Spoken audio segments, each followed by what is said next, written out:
아파트 가격 왜 안정 폭등을 반복할까? 정책과 공급 구조로 본 집값 안정화 해법. 안녕하세요. 오늘은 많은 국민들이 가장 민감하게 느끼는 문제, 바로 아파트 가격의 장기 상승 구조에 대해 짚어보겠습니다. 우리는 흔히 누가 오르게 했나, 정부가 실패했나를 논쟁하지만 정작 중요한 것은 어떤 시기에는 안정되고 어떤 시기에는 왜 폭등했는가입니다.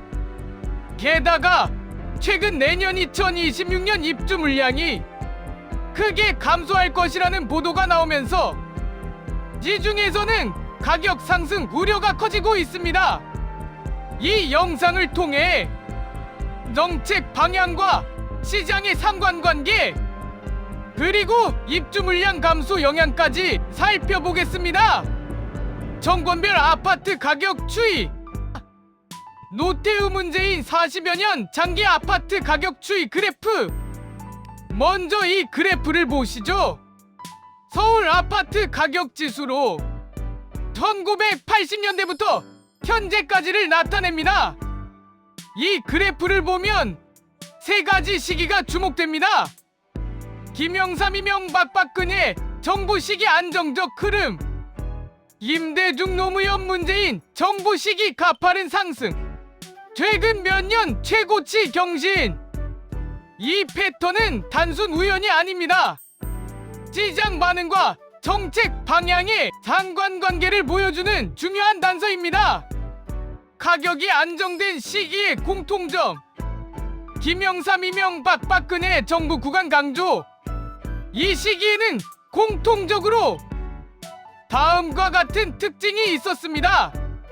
규제 완화 기조, 분양주택 공급 기준 완화, 재건축 재개발 활성화, 공급 확대 정책, 대규모 택지 공급, 신도시 건설.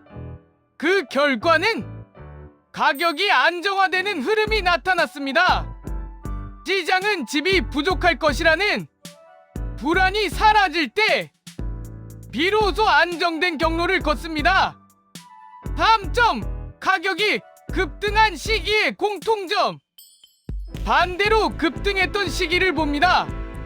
김대중, 노무현, 문재인 정부 구간 강력한 규제 강화, 공급 억제 또는 지연. 예를 들어 주택거래 규제, 양도세 보유세 강화, 재건축 재개발 인허가 조건 강화. 표면적으로는 투기 억제였지만 실제 시장에는 앞으로 더 부족해질 것이다 라는 신호로 읽혔습니다. 그 결과 가격은 오히려 더 빨리, 더 높게 올랐습니다. 리스크가 현실화된다. 내년 입주 물량 반토막. 내년 서울 아파트 입주 물량 반토막 기사. 자, 여기에 최근 중요한 뉴스가 추가되었습니다. 2025년 12월 22일 서울경제 보도에 따르면 내년 2026년 서울 아파트 입주 물량이 올해보다 약 48% 줄어들어 약 1.6만 가구에 그칠 전망입니다. 수도권 역시 28%나 감소될 것으로 나타났습니다. 그 결과 새로 시장에 공급될 주택 수가 크게 줄어드는 구조적 문제가 생겼습니다. 왜 이것이 중요한가? 시장이 가장 민감하게 반응하는 것은 공급의 감소입니다. 공급이 줄어들 것이라는 정보 자체가 가격 상승 기대를 강화하기 때문입니다. 즉, 입주 물량 감소, 공급 부족 기대, 가격 상승 압력 강화. 이는 규제 정책과 맞물리면서 집값이 다시 상승할 가능성을 높입니다. 중요한 결론 하나. 정책 방향이 아니라 구조적 신호가 가격을 움직인다. 여기서 명확히 할 것이 있습니다. 집값은 단순히 시장이 느끼는 공급 수요의 구조적 신호에 반응합니다. 공급 확대 신호가 있을 때 기대 안정, 공급 축소 신호가 있을 때 기대 상승. 정책이 실제 시장의 공급 수요 균형에 어떤 신호를 주는가가 핵심입니다. 주택가격 안정화의 현실적 해법은 이제 구조적 분석을 바탕으로 해법을 이야기해봅시다. 앞서 다룬 원칙에 따라 핵심은 4가지입니다. 1가구 1주택 보장 원칙.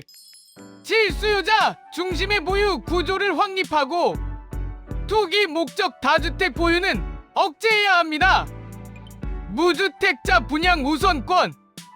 공공분양 재개발 일반 주택 공급 시 무주택자에게 우선권과 실수요 배정 제도를 강화합니다.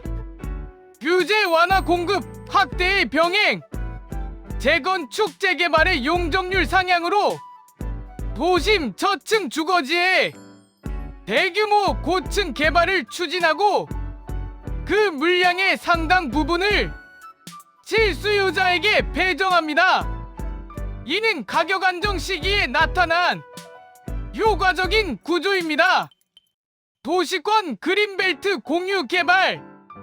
그린벨트를 환경도시 계획과 결합한 공유형 개발 모델로 개발하여 특정 계층 신혼 출산, 부모 부양 가정 등의 원가 분양 방식으로 공급합니다. 이는 단순 공급 확대가 아니라 사회적 목적을 가진 공급 확대입니다. 오늘 영상에서 살펴본 핵심은 공급 확대, 실수요자 보호의 구조적 균형이 가격 안정의 기본 조건이다. 그리고 지금 우리는 입주 물량 감소라는 현실적 리스크까지 마주하고 있습니다. 공급의 신뢰가 회복되는 구조적 정책이 필요합니다. 영상이 도움이 되셨다면 좋아요와 구독 부탁드립니다. 감사합니다.